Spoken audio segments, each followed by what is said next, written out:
Olá, eu me chamo Maria Celeste Osório Bender, eu sou professora titular de ginecologia e obstetrícia da Universidade Federal do Rio Grande do Sul. Tenho o ambulatório de ginecologia endócrina e anticoncepção no Hospital de Clínicas de Porto Alegre. Sou atualmente vice-presidente da Sociedade Brasileira de Climatério e atualmente na presidência da Febrasco. Eu agradeço muito o convite para poder passar essas informações aí na Endo-Olimpíadas, que a ISBEM organizou, e o tema que a gente vai conversar é o ciclo menstrual e a performance esportiva. A gente vai inicialmente chamar atenção que a performance esportiva, ela depende de vários fatores, e é importante a gente ter em mente que o ciclo menstrual poderia ser um deles, mas a gente ao longo da aula vai entender que as coisas ainda estão muito engatinhando nesse sentido. Então, o treino, a alimentação da atleta, sono, a sua recuperação, a hidratação, a saúde mental, cada vez mais a gente valoriza, obviamente a genética, são todos eles fatiazinhas de uma pizza para compor aí a performance esportiva. E o ciclo menstrual, o que a gente tem em relação a isso, né? Você sabe muito bem que o ciclo menstrual ele vai dividir o período da mulher, que nós estamos aqui falando de mulheres, então, que não estão fazendo uso de contraceptivo hormonal e também não fazem uso, né, de nenhum tipo de DIU com liberação também hormonal e que, portanto, não perturbam aqui essa observação do ciclo menstrual. Ele vai se compor, então, da fase logo iniciando na primeiro dia da menstruação, inicia-se, então, a fase folicular, e que predomina aí a produção do estrogênio. No meio desse ciclo menstrual ocorre, então, a ovulação de mulheres ovulatórias, evidentemente, e a partir da ovulação nós temos, então, um predomínio da produção da progesterona. Então, a grosso modo, nós teríamos, então, na primeira fase folicular, muito mais estrogênio, na segunda fase, muito mais progesterona, teríamos no período periovulatório uma produção de androgênio, e aí, lembrando que a gente vai falar um pouquinho mais ao longo da aula, da questão da síndrome pré-menstrual, ou seja, dos sintomas pré-menstruais que no final da fase lútea poderiam também trazer algum tipo de alteração nas pacientes e na performance. Essa revisão é muito interessante, ela foi publicada em 2021, eu vou passar muito rapidamente, só para lembrar alguns conceitos importantes, né? Nós temos que a menarca, em geral, ocorre a primeira menstruação da menina por volta dos 12 anos, vai continuar dessa forma regular até por volta dos 45, 50 anos, e, claro, uma ocorrência de uma gestação, o uso de contraceptivo hormonal, ou mesmo aquela mulher que tem anovulação ou disfunção menstrual, ela não vai ter esse ciclo tão regular como a gente acabou de mostrar. Parece que 67% até 91% das atletas femininas de elite nas revisões se mostram eumenorreicas, ou seja, tem esse ciclo bem determinado. E metade delas não usam contraceptivo hormonal. Então, isso poderia levar à conclusão de que o ciclo pode sim alterar, de fato, as flutuações hormonais. E, do ponto de vista teórico, esses seriam, então, a maioria da literatura, o que o estrogênio carregaria e o que a progesterona carregaria. Estrogênio com um potencial anabólico, provocando uma prevenção da perda muscular na peri e também na pós-menopausa, mas a gente está falando aqui de mulheres não nesse período. O estrogênio poderia trazer uma hipertrofia ou até a maior qualidade do músculo, e isso, consequentemente, trazendo uma maior produção de força. E também uma melhor função da miosina. Isso tudo interrogado. Por outro lado, a progesterona teria um efeito teoricamente um pouco contrário ao estrogênio, poderia promover um pouco o catabolismo proteico e também atenuar aí um pouquinho a força muscular. Esse é um artigo que traz, isso vocês vejam a data, 2010, falando na teoria o que o estrogênio poderia ir, através do mecanismo de ligação com o seu receptor e ações gênicas e não gênicas, melhorar o efeito no músculo. Mas eu chamo a atenção novamente, a gente vai ver, a grande maioria desses detalhamentos foram obtidos a partir de estudos em animais, e principalmente ratas que são forectomizadas e expostas à menopausa. E aí sim vai ser analisada, então, essa ação do estrogênio. Na realidade, na mulher, a gente tem poucos estudos que tenham uma qualidade boa para trazer essas informações. Voltando, então, àquela revisão, o que é interessante a gente chamar a atenção? Quais seriam potenciais efeitos que o estrogênio ou que o ciclo menstrual poderia trazer de alteração? Poderia levar a uma ativação muscular alterada, um metabolismo do substrato com a termorregulação e também algum efeito na composição corporal. E que as concentrações, tanto de estrogênio como progesterona, poderiam trazer uma alteração de força e, portanto, menor ou maior potência muscular. Isso tudo é teórico. E lembrando também, falamos de estrogênio e progesterona e não falamos da testosterona. Existem alguns estudos que tentaram verificar, eu falei no início do ciclo menstrual, onde tem um aumento da produção da testosterona bem durante a ovulação, e isso poderia, será, se pergunta, trazer alguma alteração também na performance de mulheres esportistas, e os estudos foram completamente negativos nesse sentido. Não há diferença na força ou na testosterona biodisponível nesse período, né, fase folicular inicial, lútea média, que possa trazer algum período melhor periovulatório para que a mulher possa competir, porque teria esse maior taxa de testosterona. Então, isso também não é válido.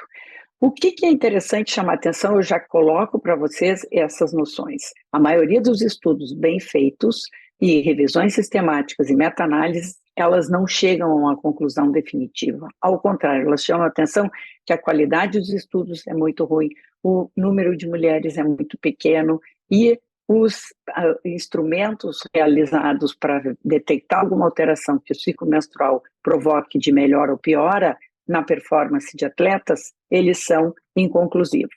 Entretanto, eu só vou deixar aqui essa noção teórica para a gente poder, pelo menos, dizer, olha, alguns estudos sugerem que, e é o que está escrito aqui. Então, nos estudos que acharam algum efeito do ciclo do desempenho, apesar das inconsistências, eles encontraram o quê? Que força e desempenho aeróbico foram mais comumente relatados como piores na fase lútea tardia, seria aquele período pré-menstrual, e que o desempenho anaeróbico foi mais frequentemente pior lá na fase folicular tardia, ou seja, pré-ovulatório. Com relação ao desempenho percebido, ou seja, como que a atleta entendia que ela estava mais ou com menor ou pior performance, a fase lútea tardia, que seria, de novo, a pré-menstrual, parece que foi a fase em que as atletas, no caso, perceberam que o seu desempenho declinou. A gente já vai ver um pouquinho sobre a fase pré-menstrual, como eu já antecipei para vocês no início da aula. Essa é uma das revisões sistemáticas e meta-análise mais citada. Ela foi publicada em 2020 e incluiu 51 estudos, né? E verificou, através de vários parâmetros, com evidências consideradas muito fracas, que poderia haver uma pequena redução da performance no início da fase folicular, quando a mulher ainda está menstruada, em comparação com as outras, e a performance nas demais fases era toda considerada igual. Então, eles orientam e chamam atenção, evitem generalizações, individualizem como interpretar esses resultados e frente a cada atleta. Essa é uma revisão que saiu um pouquinho depois da que eu acabei de mostrar para vocês e que também chegou à conclusão, como eu já disse, de que os estudos são muito de baixa qualidade, a heterogeneidade é enorme e os instrumentos e a sistematização também é muito baixa. Então, diferentes parâmetros relacionados ao desempenho esportivo são afetados, poderiam, né, durante o ciclo menstrual entre atletas de elite, mas os próprios parâmetros, a magnitude e a direção dos efeitos são completamente inconclusivos. E aí, aquela conclusão que a gente conhece, estudos adicionais prospectivos são urgentemente necessários para monitorar sistematicamente os parâmetros de performance, para se poder fazer uma recomendação individualizada de treinamento em mulheres atletas e mulheres em geral, esportistas, né? Esse é um estudo bem recente que saiu agora em 2022 e chama atenção para uma coisa interessante, que eles não perceberam entre um N de 40, vejam vocês, é um N pequeno, foi uma corte prospectiva, fizeram alguns testes, dosagens hormonais e testes físicos, mas também testes psicológicos nessas mulheres. E o que eles viram? Teve pequenos, né, mas foi, do ponto de vista estatístico significativo, prejuízo em 2 testes físicos, um de pulo e outro na bicicleta, imediatamente antes e no início do período menstrual, em comparação com as outras fases do ciclo. Porém, o que eles viram? O desempenho físico variou muito com as mudanças nos parâmetros de bem-estar psicológico e físico. Então, de novo, não correlacionado diretamente com a questão física, mas sim com os parâmetros de bem-estar psicológico e físico. E aqui eu trago um estudo aqui feito em São Paulo, entre meninas e mulheres atletas, como uma proposta de que como que as mulheres se auto-percebem ao longo do seu ciclo, nesse período aí de competição. Aqui foram 148 atletas, foram aplicados vários testes, e o que foi concluído dessa análise? Metade das mulheres aí em São Paulo tinham irregularidade menstrual, mais de 70% delas disseram que não faziam nenhum acompanhamento ginecológico e tinham um desconhecimento importante de questões ginecológicas. Mas olha que interessante aqui, nesse lado, onde está representado o período do ciclo menstrual, quando essas mulheres preferiam competir. Então, a maioria tinha preferência, que é esse vermelho, e qual era o período preferido para elas competirem? Logo depois da menstruação, que seria então a fase folicular média, em 60% delas. E aqui a gente tem o que eu venho falando dos sintomas pré-menstruais.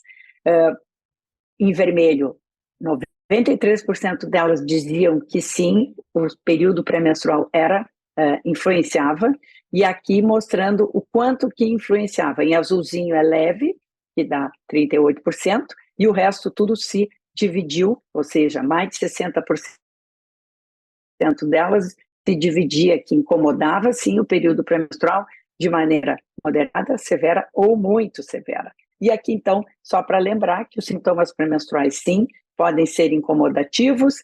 Esse é um outro estudo que também mostra que, sim, entre mais de 6.800 mulheres que tinham, né, um perfil de período e de ciclo menstrual, também relatavam os sintomas pré-menstruais que incomodavam. 81% delas dizia que tinha pelo menos um sintoma frequente e que, sim, ele era negativo na prática da atividade física. Aqui estão mostrando a maioria em alterações de humor, sensação de cansaço, de fadiga, então realmente são interessantes. E aí eu falo, não é o tópico para a gente falar da pílula, mas eu acho que é importante trazer isso, porque para aquelas mulheres com disfunção menstrual, o contraceptivo hormonal pode fornecer, sim, uma previsão para treinamento e competição, e mais estudos científicos são necessários, usando ensaios clínicos em grande escala, prospectivos e randomizados em atletas treinadas, e medições hormonais precisas para determinar a curto e longo prazo os efeitos da fase do ciclo e principalmente do contraceptivo hormonal em mulheres que praticam exercício. Tem alguns estudos que citam que as lesões, principalmente a ruptura do ligamento cruzado anterior, poderiam ser alguma coisa também relacionados à função hormonal, e que alguns estudos mostram que as usuárias de contraceptivo hormonal teriam menos frequentemente a ruptura do ligamento cruzado anterior. Mas já houve também estudos que não chegaram a essa conclusão. Alguns estudos tentando relacionar a alteração de peso com o ciclo, com a contracepção hormonal, e a maioria deles não mostrou, então, diferenças em relação a nenhum desses parâmetros. São estudos já um pouquinho mais antigos. E, finalmente, eu chego na última revisão sistemática, que para mim é a melhor, que foi publicada agora no ano passado, mostrando que a evidência atual mostra nenhuma influência do ciclo menstrual da mulher em força ou performance aguda ou adaptações de resistência no treinamento. E aqui eu mostro o que nós esperaríamos de um ciclo menstrual normal, com estrogênio, como eu mostrei naquele slide anterior, antes da ovulação maior. Aqui em azul é o LH, que é exatamente o pico ovulatório, e aqui a progesterona, que se segue, então, na segunda fase do ciclo. E aqui, nessa revisão, ela é muito interessante, porque ela chama atenção para o quê? Que as mulheres são muito diferentes entre si e de ciclo para outro. Então, não tem como a gente poder determinar de maneira tão matemática como se esperaria ser possível. Aqui, em pretinho, seria o LH, por exemplo, que é aquele pico do LH que ocorre na ovulação. A expectativa ocorrendo bem aqui, no meio do ciclo, 14º dia.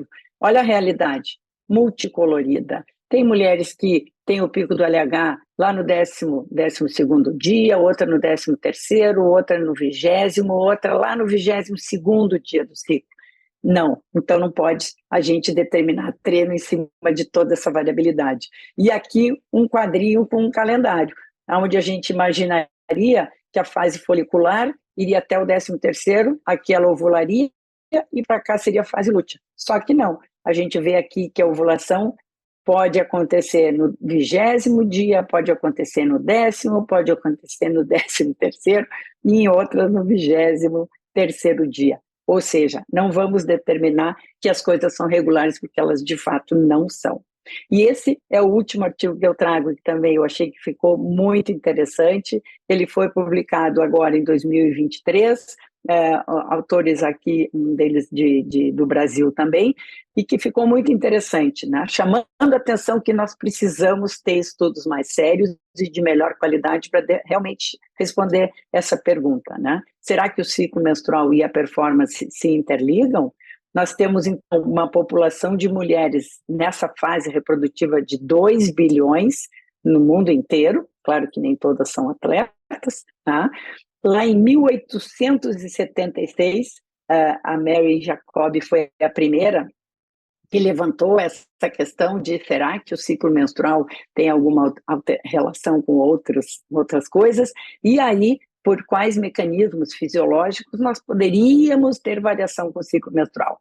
Padrão metabólico, termorregulatório, cardiorrespiratório, neuromuscular, mas o que acontece? Nós não temos estudos de boa qualidade para evidenciar e embasar, de fato, essas alterações do ciclo possam trazer diferenças em performance. Temos, então, uma grande variabilidade, não só entre as mulheres, mas dentro de cada mulher, às vezes de ciclo para outro, e aqui, então, está representado, né? O que nós já vimos naquela imagem anterior da variabilidade. E aí, sim, nos clamando para que pesquisas futuras, né, tenham e sejam baseadas em métodos de detecção super de sangue e de urina para determinar, de fato, essas medidas hormonais e uma abordagem individualizada, né? Porque, lembrando, há uma variabilidade muito grande entre as mulheres. Enquanto a gente não tiver isso, não podemos afirmar nada.